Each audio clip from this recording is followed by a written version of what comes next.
ওয়াকফকে দখল করে নিয়ে মসজিদ, মাদ্রাসা, কবরস্থান, খানকা, দরগা, ইসলামের পেহচানগুলোকে মিটিয়ে দেব। চিঙ্গিস খানও চেয়েছিল ইসলামকে মিটিয়ে দেব। 1 কোটির উপরে মুসলমানকে মেরেছিল, কয়েক লক্ষ হাফেজ আলেম মাওলানাকে শহীদ করে দিয়েছে। কিন্তু মনে রাখবেন, চিঙ্গিস খান মিটে গেছে, আজও 200 কোটির উপরে পৃথিবীতে কোরআনের পক্ষে মানুষ রয়েছে। জোরে বলুন সুবহানাল্লাহ। অতএব ইসলাম ছিল, আছে, থাকবে কিয়ামত পর্যন্ত।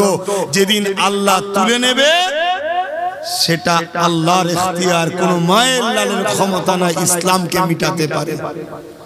বুঝতে পাচ্ছেন আপনারা? এ নওজোয়ান তরুণেরা, আজ ইউরোপ প্রদেশের মধ্যে, আজ ইউরোপ দুনিয়ার মধ্যে যুবক যুবতীরা দলে দলে দলে প্রতিদিন ইমানের কালেমা পড়ে মুসলমান হয়ে যাচ্ছে। কেননা তারা আমার নবী পাকের জীবনী পড়ছে, আমার নবী পাকের আদর্শ দেখছে, আমার নবীর লাইফ স্টাইল দেখছে, আমার নবীর সমাজ ব্যবস্থা, আমার নবীর জীবন ব্যবস্থা, আমার নবীর অর্থনীতি, আমার নবীর ধর্মনীতি, আমার নবীর প্রতিবেশী নীতি, আমার নবীর সম্প্রীতি নীতি, আমার নবীর মানব বন্ধন নীতি, আমার নবীর রাজনীতি, আমার নবীর রাষ্ট্রনীতি, টোটাল নবী পাকের জীবনীকে আমেরিকা, ব্রিটেন, জাপান, এইভাবে ইউরোপ দুনিয়ার যুবক যুবতীরা রিসার্চ করতে লেগেছে। তারা রিসার্চ করতে করতে দেখছে আমার রাসূলের মতো কেউ আসেনি আর আসবে না। এই তাদের ঘরে যুবক যুবতীরা দলে দলে দলে দলে ইমানের কালেমা পড়ে মুসলমান হয়ে যাচ্ছে। আরো জোরে বলুন সুবহান। তাই তারা উঠে পড়ে লেগেছে ইসলামকে বদনাম করার জন্য। সমস্ত মিডিয়া তাদের হাতে, শুনছেন তো নাকি? তারা মিডিয়ার দ্বারা ইসলাম সম্বন্ধে মিথ্যা মেসেজ ছড়াচ্ছে, যাতে করে তাদের ঘরের ছেলেরা মুহাম্মদ রাসূলকে না ভালোবেসে ফেলে, ইসলামকে না অ্যাকসেপ্ট করে নেয়। শুনছেন তো নাকি? চেষ্টা চালাচ্ছে, কখনো জিহাদের বিরুদ্ধে, কখনো ইসলামের বিভিন্ন কর্মকাণ্ডের বিরুদ্ধে কোরআনের আয়াতকে বিকৃত করে আগে পিছুর কথা না বলে তারা বিভিন্নভাবে মিথ্যা প্রচার চালাচ্ছে এবং তারা চাইছে ইসলামকে মুছে দিবার। আপনারা বলুন, ইসলামকে কখনো কেউ মুছতে পারবে? জোরে বলুন। হয়তো আমাদের ক্ষতি হতে পারে, ওটাও আমাদের দোষে হবে, কিন্তু ইসলামকে মুছে দিতে কেউ পারে না, পারবে না। অতএব ইসলাম ছিল, আছে, থাকবে। এটাকে মিটাবার মতো কোনো মা সন্তান জন্ম দেয়নি, শুনছেন? কিন্তু আমরা ইসলাম থেকে দূরে সরে যাওয়ার জন্য হয়তো আমাদের ক্ষতি হবে, আমাদের ক্ষতি হবে। কেননা ইতিহাসের পাতা সাক্ষী দিচ্ছে, চিঙ্গিস খান বলে একটা জালিম শাসক ছিল, নাম শুনেছেন? সেও চেয়েছিল ইসলামকে মিটিয়ে দেব। আজও যেমন কেউ চাইছে ওয়াকফকে দখল করে নিয়ে মসজিদ, মাদ্রাসা, কবরস্থান, খানকা, দরগা, ইসলামের পেহচানগুলোকে মিটিয়ে দেব। চিঙ্গিস খানও চেয়েছিল ইসলামকে মিটিয়ে দেব। 1 কোটির উপরে মুসলমানকে মেরেছিল, কয়েক লক্ষ হাফেজ আলেম মাওলানাকে শহীদ করে দিয়েছে। কিন্তু মনে রাখবেন, চিঙ্গিস খান মিটে গেছে, আজও 200 কোটির উপরে পৃথিবীতে কোরআনের পক্ষে মানুষ রয়েছে। জোরে বলুন সুবহানাল্লাহ।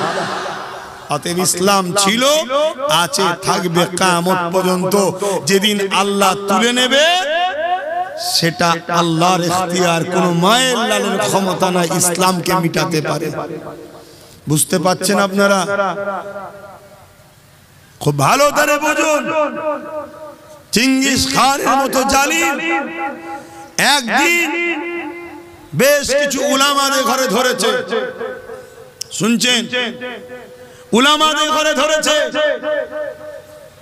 ধরার পরে তাদেরকে তিনটে কাতারে লাইন দিয়েছে, তিনটে কাতারে। আর জাল্লাদকে বলছে এক এক করে কল্লা উড়িয়ে দাও। আরে সন্ত্রাস তো ইরা, জঙ্গি তো ইরা। কোরআন ও সুন্নাহর বিরুদ্ধে যারাই কথা বলে তারা হলো পৃথিবীর সবথেকে বড় সন্ত্রাস ও জঙ্গি, ঠিক না বেঠিক? তো ভাইরা আমার, চেঙ্গিস খান এভাবে হুকুম করলো, এই আলেমদের ঘরে একটা একটা করে কতল করছে। তো প্রথম লাইনে একজন বুজুর্গ মানুষ ছিলেন, আলেম, একটু বুজুর্গ আলেম, বয়স্ক আলেম। তিনি এই দৃশ্যটা দেখে একটার পর একটা আলেমের কল্লা কাটা হচ্ছে, তাই পিছন কাতারে চলে গেছে। চেঙ্গিস খান দেখেছে, কিছু বলেন। প্রথম কাতারে সব কটার কল্লা উড়িয়ে দেওয়া হলো। দ্বিতীয় কাতারের আলেমদের ঘরে আবার কল্লা উড়ানোর হুকুম দিল চেঙ্গিস খান। জাল্লাদ একটার পর একটা কল্লা উড়াচ্ছে। যুবক শোনো, ইসলাম এমনি এমনি আসেনি, অনেক ত্যাগ স্বীকার করতে হয়েছে। কিন্তু আজকে তোমাদের ভুলের কারণে, তোমাদের অন্যায় করার কারণে, তোমাদের সামান্য ভিক্ষা লিবার কারণে আজকে আমার ভারতবর্ষ, পশ্চিম বাংলা তো ইসলামের বিরুদ্ধে আওয়াজ হচ্ছে। এটা তোমার আমার দোষে। আজকে যেখানে কোরআনের মাহফিল হচ্ছে, যারা হক পক্ষে কথা বলার মান উলামা, তাদের মাহফিলগুলোতে বাধা দেওয়া হচ্ছে। আজকে মাদ্রাসাগুলোকে টার্গেট করা হচ্ছে। যারা হকের পক্ষে কথা বলে তাদেরকে টার্গেট করা হচ্ছে। কেন? এর জন্য দোষী আমার কওমের মানুষ আমরা। টার্গেট যারা করছে তাদেরকে তো আমরাই মারপিট করে ক্ষমতায় এনেছি। কথা ভুল বলছি নাকি? অতএব জবাব কিন্তু আল্লাহর কাছে দিতে হবে। তো চেঙ্গিস খান দ্বিতীয় লাইনের উলামাদের ঘরে কতল করার হুকুম দিল। একটার পর একটা কতল যখন করছে, ওই বুজুর্গ উলামাটা যিনি প্রথম কাতার থেকে দ্বিতীয় কাতারে চলে গিয়েছিলেন, উনি তৃতীয় কাতারে চলে গেলেন। দ্বিতীয় কাতারে যখন সবাইকে কতল করে দেওয়া হয়েছে, তখন চেঙ্গিস খান বলছে, এ মাওলানা, তুমি এবার কোথায় পালাবে? তুমি কোথায় পালাবে? কি হবে তোমার এবারে? প্রথম কাতার, দ্বিতীয় কাতার, এবারে তো শেষ কাতার, তুমি যাবে কোথায়? ওই উলামা বলছে, আমার আল্লাহ আছে আমার জন্য। জোরে বলুন সুবহানাল্লাহ, আরো জোরে বলুন সুবহানাল্লাহ। এই রকম টাইমে, এরকম সময়ে মুখ দিয়ে আল্লাহ আছে বিশ্বাস, একেই বলা তো ঈমানদার। একেই তো বলে ঈমানদার। চেঙ্গিস খান রেগে গিয়ে হুকুম করলো, কতল করো। শুধু হুকুমের কথাটা বেরিয়েছে, হঠাৎ করে চেঙ্গিস খান যে ঘোড়ার উপরে ছিল, ওই ঘোড়া ছুটতে শুরু করেছে। ছুট তো ছুট, পুরো খ্যাপা টাইপের ছুট, এদিকে লাপায় ওদিকে লাপায়, কোনোভাবে থামছে না। খোদার যখন মার হয়, পৃথিবীর কেউ ঠেকাতে আর পারে না। জাল্লাদ সহ যত সৈন্য সামন্ত ছিল, চেঙ্গিস খানের ঘোড়াকে থামাবার জন্য সবাই ছুটেছে, কিন্তু এই ঘোড়াকে কোনোভাবে থামাতে পারে না। একটা সময় চেঙ্গিস খানের পা ফসকে গিয়ে এক পা ঝুলেছে, আর এক পাতে ফসকে গিয়ে জমিনে পড়েছে। এই মাথা জমিনে লাগছে, একটা একটা পাথরে আঘাত হচ্ছে, কখনো চোখ বেরিয়ে যাচ্ছে, কখনো ঘিলু বেরিয়ে যাচ্ছে। এভাবে ছিন্ন বিচ্ছিন্ন হতে হতে হতে যতক্ষণ না চেঙ্গিস খান মরেছে, ওই ঘোড়াটা দৌড়ানো বন্ধ করেনি। যখন মরে গেছে, তখন ঘোড়া দাঁড়িয়েছে। বেশক আল্লাহ আছে, আজও আছে, বলুন সুবহানাল্লাহ। কি আল্লাহ আছে না নাই? কিন্তু সেই আল্লাহর উপরে ভরসা করতে আমাদের। আসুন, এখনো সময় আছে, তওবা করুন। নিজের কারবার, ব্যবসা বাণিজ্য, নিজের পছন্দনীয় দল সব ঠিক এক জায়গায় রাখুন।